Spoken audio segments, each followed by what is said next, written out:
Welcome to HB Reddit Stories. Today we will see stories of am I the a-hole? Am I the a-hole for telling my parents they became liars the second they started fostering their adopted daughter? My parents started fostering when I, 19F, was 6. My younger brother was 3 at the time. I never had a problem with it. It was normal and I got along with a lot of the foster siblings who came to live with us. This then changed with Amy. I met Amy in 2nd grade. She was new to my class and we just did not get along. I remember other kids saying she was mad at me and I had no idea why. We only knew each other for a few days at that point. I remember thinking if she was mad at me for nothing then I was mad at her.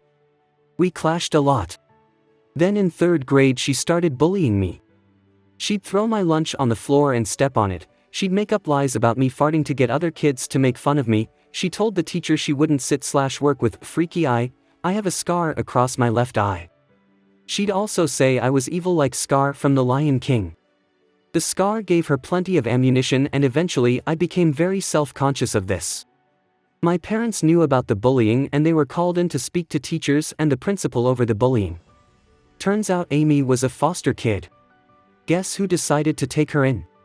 My parents. We were 10. My parents decided to adopt her. My parents were asked how I felt about it by a lot of people. They lied and said I was good with it and I was excited to help Amy and get along with her better. It was a lie. I screamed the house down when I found out and begged my parents not to. My brother didn't like Amy either. She had used him against me so many times at school and he knew about it. My parents blamed me for my brother and Amy not getting closer. When I was 15 we had this really big fight. My parents told me Amy was as much my sibling as my brother was and they weren't happy that I didn't acknowledge her as such. I told them I never would. That they could adopt her 100 times and I still wouldn't call her my sister. I told them they chose helping her over protecting me. I told them I wish she had stayed in foster care forever and that nobody had ever loved her, because she was a bully and I was tired of being her target. I told them she had won though. She had them and I would never see them the same way again. A year later Amy and I got into a fight and I was allowed to go and live with my grandparents. My parents tried to keep in touch with me but I made no effort. And eventually I started telling people my parents had lied about me wanting them to foster and adopt Amy. People treat my parents differently as a result and they confronted me about this 3 weeks ago. They showed up at my grandparents and said we needed to talk. They mentioned me calling them liars and I said they were and they became liars the second they started fostering Amy. My parents told me I had such a selfish outlook of the situation. I told them they chose Amy. So I didn't owe them or her a selfless outlook. Am I the a-hole? Top comments. Not the a-hole. This seems to be the evening for people to wonder if they are the a-holes because their parents failed to protect them from step-siblings or other types of blended families that didn't work out well. Your parents did you a grave disservice when they chose to adopt Amy over your protests, and then lied about it to cover up the fact that you hadn't wanted her in your family because she bullied you. That just stinks. Your outlook on this isn't selfish, it's self-defense. The only thing you owe is to yourself, to make yourself a life you will enjoy and thrive in. I'm glad you got out of the situation as soon as you could. You don't owe your parents anything, including your own lies to make them look better for having lied themselves. Not the a-hole. Your parents are narcissists who prioritize the feel-good emotions and social currency they get from fostering over the feelings of their own children. I can't believe how damaging it must have been to have your tormentor taken into your safe space. What they did is unforgivable. They allowed you and your brother to be bullied in your own home and safe space. They also took a vulnerable foster kid into a home with a kid she, for whatever reason, had problems with which can't have been healthy for her either. It's crappy from every angle. You should check out the Raised by Narcissists sub. Not the a-hole, you're right, they prioritized Amy and they lied about your feelings on the matter. They probably saw her as someone who just needed love when they came to your school, but adoption is a very long process and they had years to figure out they were wrong. Next story. Am I the a-hole for reminding my ex I'm only responsible for our children and not all of his kids? My ex-husband, 40M, and I, 35F, have 2 children together, 12, 11M. We divorced about 10 years ago now because I feel like he regressed as a husband and a father during my second pregnancy, and he was even worse when our younger son was born. He was acting like a high school or college kid or a single 20-something with no kids. He spent more time with friends than with us. His friends were also treating me more like his mom and expecting me to pick him up from their houses when they needed to get on with stuff. He fought for 50% custody of our kids, which he wasn't given, and for the first 2 or 3 years he had every other weekend and a 2-week period during the summer with them, as well as alternating holidays. He started being more involved and eventually he did get 50% custody. It was at that time I found out he got some woman pregnant, and he realized with 3 kids he needed to get his act together. He ended up with full custody of his 3rd child. Then he met his wife. They have 2 more children together now. There are 2 kids in her life, but I don't believe they're her biological children anyway, who she is also partially supporting. Those 2 kids don't live with them, but apparently they pay for stuff for this child. X and I started getting along better, but then his marriage was rocky. As his marriage worsened, he started treating me like a co-parent to all his kids. He'd bring his other children to custody exchanges and expecting interactions between me and his other children. Then it was requests to babysit for him and his wife, which I never did. Then it was comments about our boys' old clothes at my house being sent to his house for his other kids and how we needed to make sure they had adequate clothing. I told him there was no we in that, and he said of course there is, we're co-parents. I said of our 2 sure, but not his other kids. It was requests for me to have his children in my home or to take them out to eat with me and our kids. And finally it has turned into back to school craziness. I bought supplies for the boys and he told me I hadn't bought nearly enough for everyone. I was like, hold up, what's that supposed to mean? And he pointed out that what I bought wouldn't be possible to share evenly between all 5 children. I told him we don't have 5 children, we have 2, the 2 I bought those for.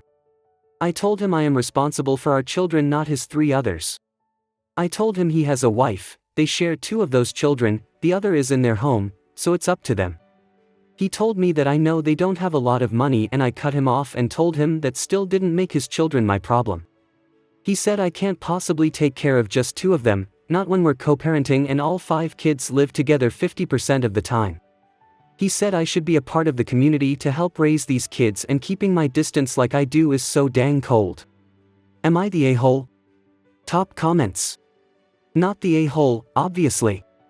Curious to how your boys find it at his house. With his entitled attitude he is clearly a crappy role model. I'm sure it won't be long until the kids wise up and want to stay with you full time. They're nearly at the age where most places will take their choice as a major deciding factor. Opie replies. They don't love being there. They love their dad though. So it's complicated for them. If they had a choice they would prefer to see their dad but not live with him. Not the a-hole. Keep record of the conversation and regain full custody of the kids if he can't take care of them. Not your kids, not your problem. Opie replies. I am documenting, but nothing right now will get me full/primary custody again since the boys are taken care of. Not the a-hole. How could you ever think you might be? Good thing you dumped that freeloader a long time ago. I'm sorry you still have to deal with him. Maybe you can try and revert the decision about the 50% custody, if he clearly admits he doesn't have the finances to take care of all 5 of his kids. Opie replies. The kids are still being cared for, so it won't make a difference to custody. It was his lack of involvement that got him denied 50-50 before. I would tell him, if you expect me to provide financially for your other children, you will need to get a court order directing me to do so. Until then I will provide for my children only.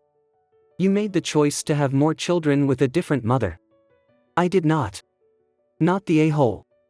Next story. Am I the a-hole for moving out alone and not with my stepsister and lying about where I'm going to college? My dad and stepmom were both widowed when me and my stepsister, 18 degrees Fahrenheit, were 5. They met a year later and became widowed parent friends, which I always believe they started dating like a year after my mom/stepsister's dad died, but they don't want to be honest and say they moved on so fast, especially when they had kids. So we'd all hang out together during the day and we'd have late nights at each other's houses for a couple of years. Even back then I struggled to get along with my stepsister. She was always a sensitive kid. She was shy, quiet, very delicate to any kind of negativity or being corrected. I'm quiet and introverted, so similar.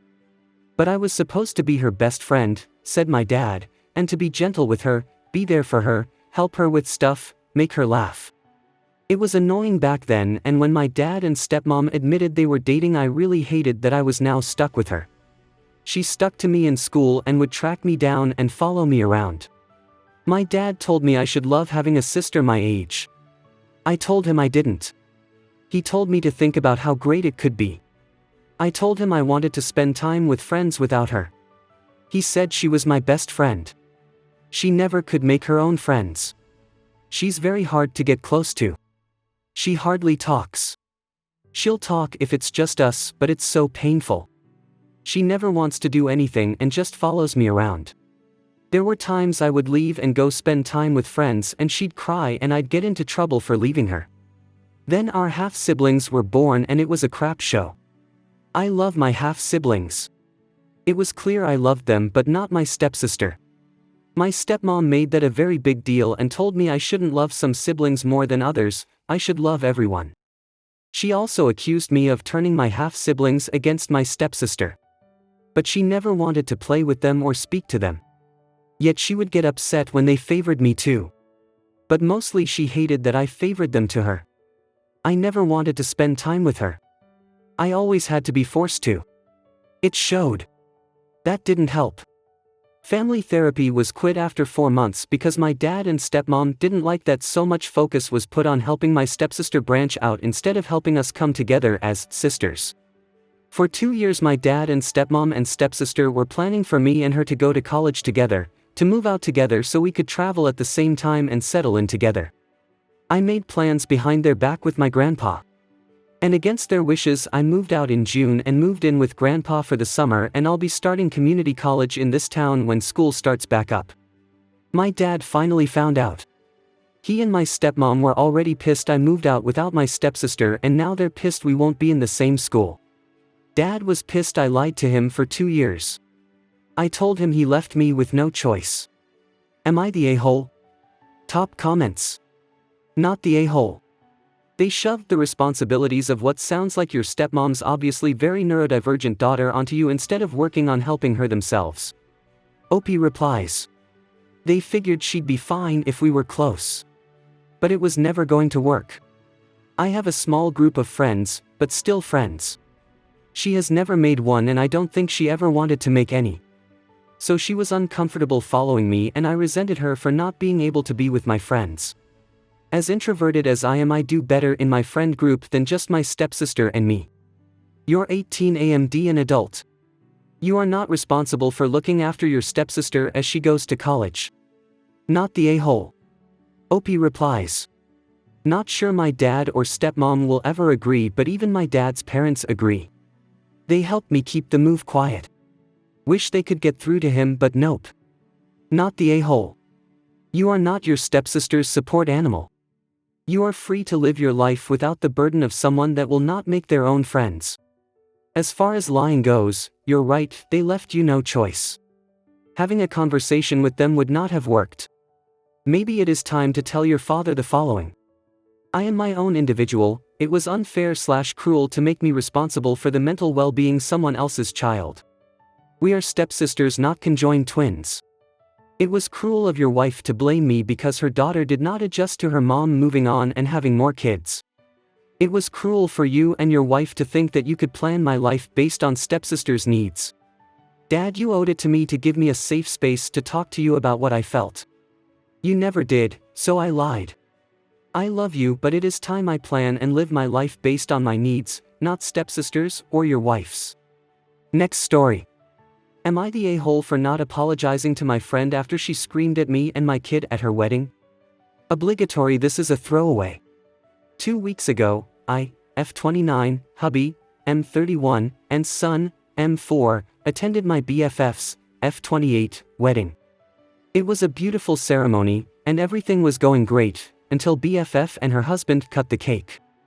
Important context. BFF did speak to me during her wedding planning about being unsure on whether or not to allow kids at her wedding. Her 2 sisters both have kids around son's age, and she sees him as her nephew, too. But, she wanted to be able to let loose and enjoy her wedding without worrying about any kids messing things up. I gave her my opinion, saying me and hubby allowed kids at our wedding and wouldn't have it any other way. The kids were still family and deserved to be included. After that, and speaking with her sisters, she and her husband opted kids for the wedding. Now, the ceremony went swimmingly. BFF's nieces sat with me, hubby, and son, as her sisters were in the bridal party. I brought quiet activities to keep them entertained and everybody behaved. I even cried from how lovely it was. When we got to the reception, nieces were returned to their parents, so it was now just me, hubby, and son. Dinner went fine, and then the couple took to the dance floor for their first dance. Afterwards, everybody was welcomed to the floor to dance for a bit before cake cutting. At this point, the kids were running around and playing with each other, and it was a fairly secure space and I knew almost everybody there, so I felt comfortable with son playing with the other kids while hubby and I had fun dancing. Important to mention now, hubby offered to DD so I could enjoy myself, so I had had a couple glasses of wine at this point. BFF had also been drinking and celebrating. BFF and her husband go to do cake cutting, and hubby and I are a little slow getting there, so there was a crowd blocking our view.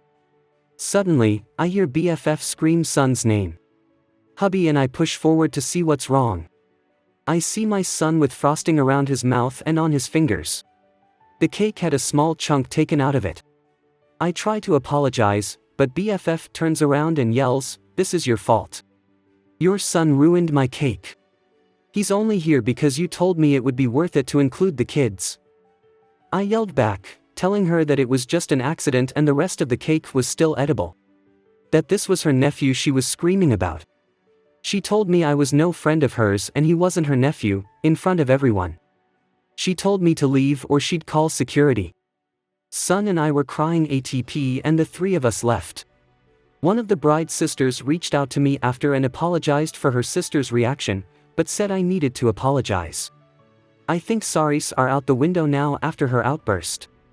I told her sister so and said I expect an apology first before I'd say anything to her. Not only did she blow up at me in front of everyone, but at my son. I'm humiliated but even more angry on his behalf. So, am I the a-hole if I refuse to apologize first? Top comments. You are the a-hole. Your child is very young and in need of supervision. It doesn't matter how secure the location is, there are a lot of things that are not secure, like cake, glasses, etc., in the venue. Not only should you apologize, you should have apologized right then and there instead of reacting with, "The rest of the cake is still edible, because gross." I doubt your kid had washed his hands in a while, and it was an accident. It wasn't an accident. Your kid is young so it wasn't malicious, but it certainly wasn't an accident. You also need to pay at least part of the cost of the cake because that tier was not edible. You are the a-hole. Your son taking a big bite out of the wedding cake wasn't an accident. He did it because he wanted some cake and didn't want to wait. He's 4, but you could have told him not to touch the cake. This would have been avoided if you'd been supervising him properly. You do need to apologize to your friend for being neglectful to the point where your son ruined the wedding cake. Parents like you who let their kids run rampant then don't take real responsibility are the reason so many people don't want kids at events like this. You are the a-hole. She allowed kids based on your assurance that having kids at the wedding would be okay. It's most especially egregious when the one person who said kids deserved to be included to be the one whose kid effed over her wedding celebration. It is a big deal. It is a once-in-a-lifetime event. Hopefully she is not getting a second wedding. You're an a-hole for not watching your kids after blabbering how they should have kids at the wedding. And doubly so for not apologizing. Info: I guess I'm not sure I understand why you weren't watching your son at all. I get that you knew most of the people there and trusted them. That's awesome. But this was still a big party with alcohol and, I would assume, readily accessible exits. Your son is a toddler and there are a lot of ways for a child that young to get hurt or cause trouble even in a room full of people you know. You didn't even know where he was at the point that this happened. That strikes me as really weird, especially since you were so intent on having him there in the first place. You are the a-hole to a raging degree, and surely you know that. Not because you advocated having kids at the wedding, but because you weren't even vaguely aware of what your son was doing. Your son did ruin their cake. How you responded made you double the a-hole, and then refusing to apologize made you triple the a-hole. I'm so sorry your son has a parent as irresponsible and such a bad role model as you. You are the a-hole. The convo about kids earlier? She wanted her nieces there all along. She was trying to tell you that she was worried your kid wouldn't be supervised and would cause problems. You didn't get it then because you are that parent that ruins it for everyone else. Then when your kid shoved his filthy hands in the cake, which was not edible afterwards, gross, her frustration boiled over because she had tried to warn you and thought she'd gotten your assurance. And you think you need an apology? Obviously people need to be really direct with you. You are the a-hole. You didn't watch your kid. You should apologize and beg for forgiveness, and pay for the cake. You are the a-hole. You and your husband didn't parent your child. This wasn't an accident, this was negligence/incompetence on your part. You are the reason people want child-free weddings. Don't get me wrong, your friend sucks too, but this was entirely preventable by your husband and you. I hope you guys liked this video. If you did, make sure like, comment, share and subscribe the channel HB Reddit Stories.